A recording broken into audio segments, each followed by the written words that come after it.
Hi, everyone. This is Nate Chinen with Jazz Night in America and WBGO. And what a treat that was.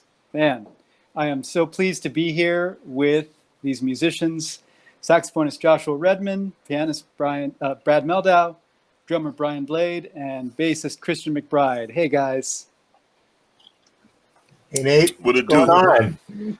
on? So it was such an incredible treat to relive that reunion show from the Falcon and to experience the fellowship that the four of you have on stage with each other and with the audience. We're in a slightly different situation here.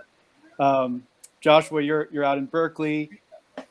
Christian's in Montclair, New Jersey. Brad is right near the Falcon in Newburgh, New York, and Brian is in Louisiana. But we are all together through the magic of technology, and I'm so glad that you all could join me to talk a little bit about this reunion and about RoundAgain. So I wanted to start, since we all just witnessed this show, I wanted to start with your recollections of those two nights just before you recorded, and whether watching the footage jogged anything for you. Like, how did it feel to relive that music?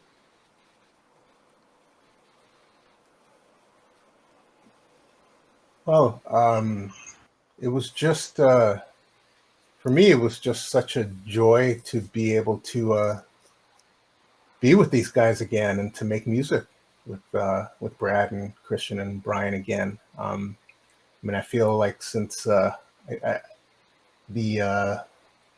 day we stopped playing together, which was maybe late December 1994, I was waiting for the day when this would happen again.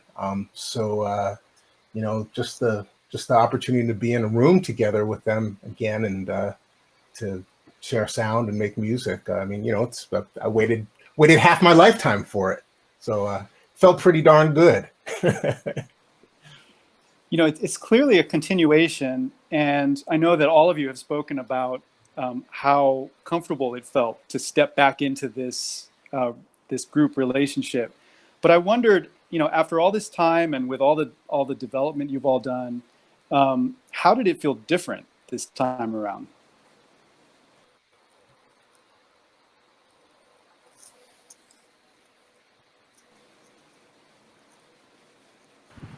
Yeah, I would say, I mean, it's hard because what strikes me is that in a lot of ways it really didn't feel I think it just got deeper. That's the first thing I would say. That for me, what was really striking is the ease of playing with Brian and Christian as a rhythm section, as each of us were comping behind sort of Josh, and the way that all fit together on that material.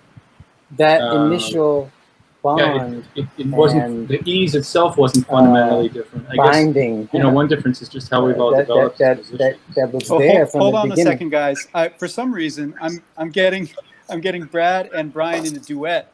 I didn't see your It's like the concert is still going on. It's like Brian's comping on the snare, Brad's counterpoint. Everybody's throwing all this stuff at me. I'm just trying to. We're back on the bandstand now. Well, so I'm gonna log again. That was actually kind of cool. But all right, so I think Brian is logging off and on again. So Brad, I'll toss it back to you.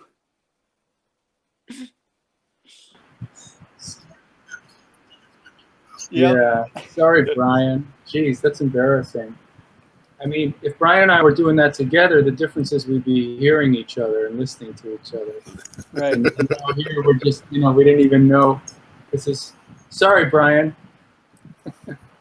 Now he's back. Okay. Yeah, no, I was just saying that a lot of things what was really striking is that a lot of things hadn't changed. The ease had not changed. It was there immediately. The rhythmic feel, the way interacting, and also the material. For me, Josh's tunes still felt like Josh, so there has been some kind of continuity been going on. But definitely a difference in terms of how we've developed as players. I think with Brian and Christian, that was the most noteworthy because they've been band leaders since then. And the last time we left, Josh was still leading the band. So to me, it feels like they play with even more self-assurance than they already did, if that's possible. Yeah. And Brian, what were you what were you saying before? Can y'all hear me? We can hear you. Yeah. And I cannot hear Brad. Forgive me, Brad. I can see you, but I can't hear you. Brian. So You can hear Brian?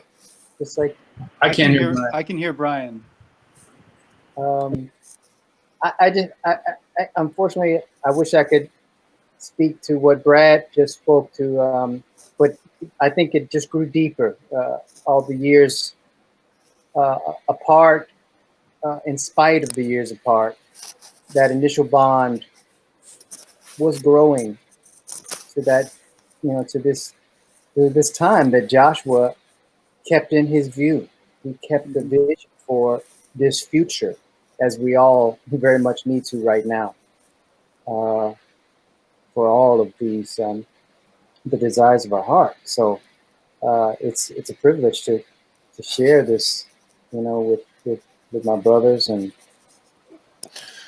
with people as well.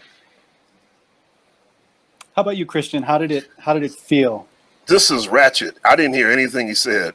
Oh no. I can't hear McBride. This is just straight ratchet. Oh.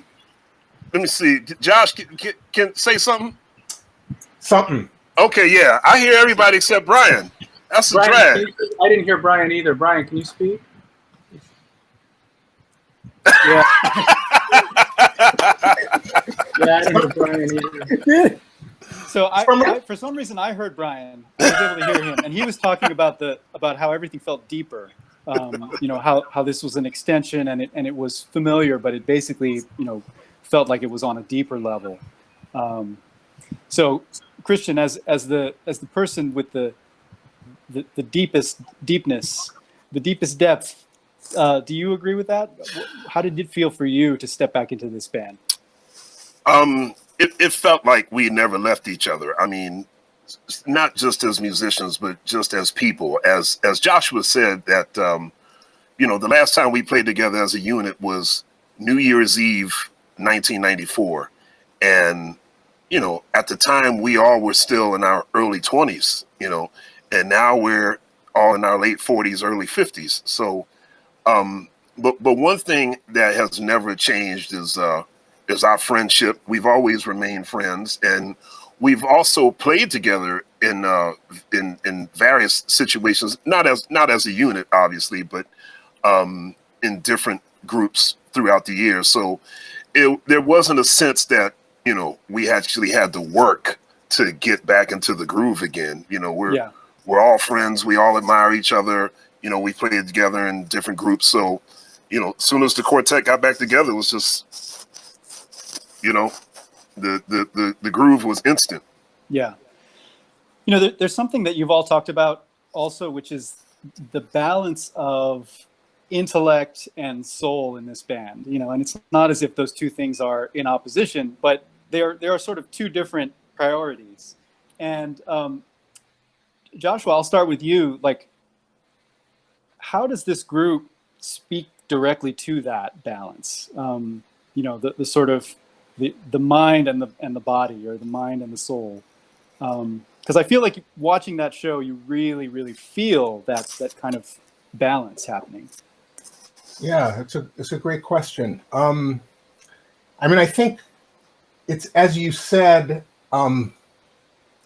they really aren't two different things, or if they are two different things, they're two different things from a kind of language perspective, or a rational perspective, or an analytical perspective. But I think one of the beautiful things about music in general, and jazz music in particular, is that it has the capacity to kind of resolve these things that kind of on paper seem like they might be opposites or diametrically opposed to each other. I mean, I think that when you're playing jazz music and you're in the moment and you're improvising and you're connecting with other musicians, that you're listening to them and you're connecting with them and you're connecting with yourself, you're connecting with the audience, you are fully engaged on an intellectual level, and you're also fully present on an emotional and a spiritual level. And it resolves whatever apparent contradiction there is between the two things. You know, if you perceive them, you know, kind of as being diametrically opposed, they're not. They're fully integrated. And I think that that's one of the strengths. I mean, quite honestly, that's one of the things that I think is part of each of these musicians' individual geniuses. Brad and Christian and Brian, you know, they each have this incredible intellectual capacity and, you know, off the charts, you know, genius level ability with music, but they're also fully just empathic and sympathetic and emotionally present in the music at all times. And that's why I want to play with them, and that's why I love playing with them. Yeah, and you know, there is no, it's all of one. You know, when we're, you know, we can parse it once we get off the bandstand. You know, and I'm a parser in chief. You know, but like when you're right there in the moment making music, it's fully everything. It's fully the mind. It's fully the body. It's fully the soul. Yeah, that totality is very clear, I think, in what we just all witnessed. You know, I would be remiss if I did not ask Brad the question that's been burning up the comments. Oh gosh. And I hesitate, but I think I'll get a lot of grief if I don't ask. What is with the hot sauce? Am I muted? No, we can hear you. Oh, now you're muted. Uh-oh. Brad's muted. Brad, you're Brad, muted. we can't hear you. How about now? There you How go. about now? There we go. This is so frustrating. That's I isolating. have a couple friends who were gardeners, so and they give me all these preserves. So that was one of them, and he had just given them to me right before the set, so I just put it there to advertise his product. We got chutneys. He's got a red hot sauce, a green hot sauce, and they're great. And I ripped through them, you know, one every 2 days. So that was hot sauce, right?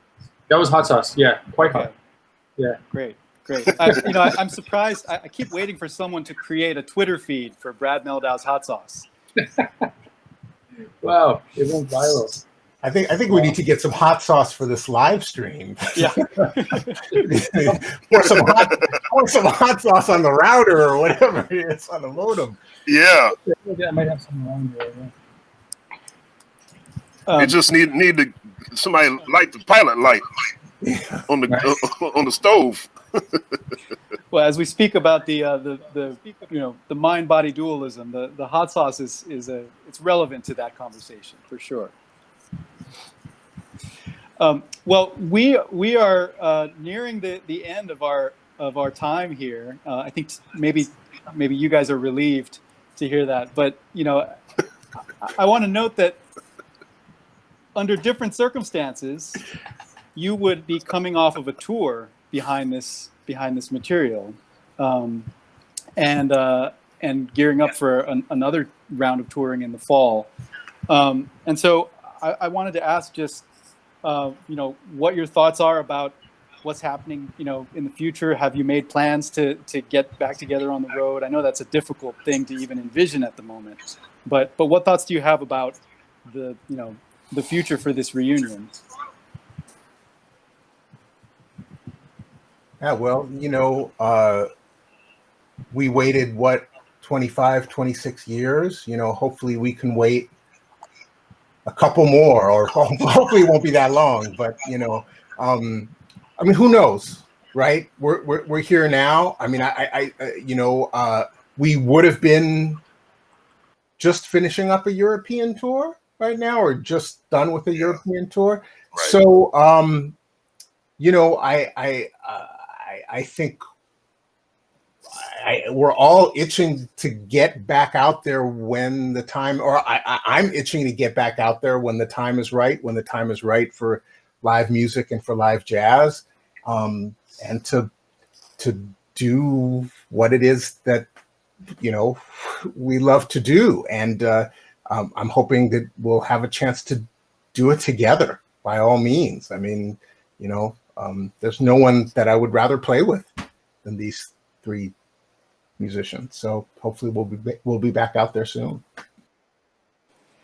Well, in lieu of that, to be able to experience this performance from last September, and to have fellowship in the comments with all the the hot sauce conspiracy theorists, it was a real pleasure. And so I on behalf of everyone, I want to thank the four of you for first of all for getting back together, and for sharing this video. Which is such a wonderful thing to have out there. I know I will be seeking to experience it again a bunch of times. So thank you again to everybody. Thank you, Nate. I really hope that we do get to see you out in real space and time, before too long. But in the meantime, we have this document. We also have this incredible album, RoundAgain, available on None Such Records. And so Brad Mehldau, Brian Blade, Christian McBride, Joshua Redman, thank you all so very much. And we'll see you out there. Thank you. Thank you.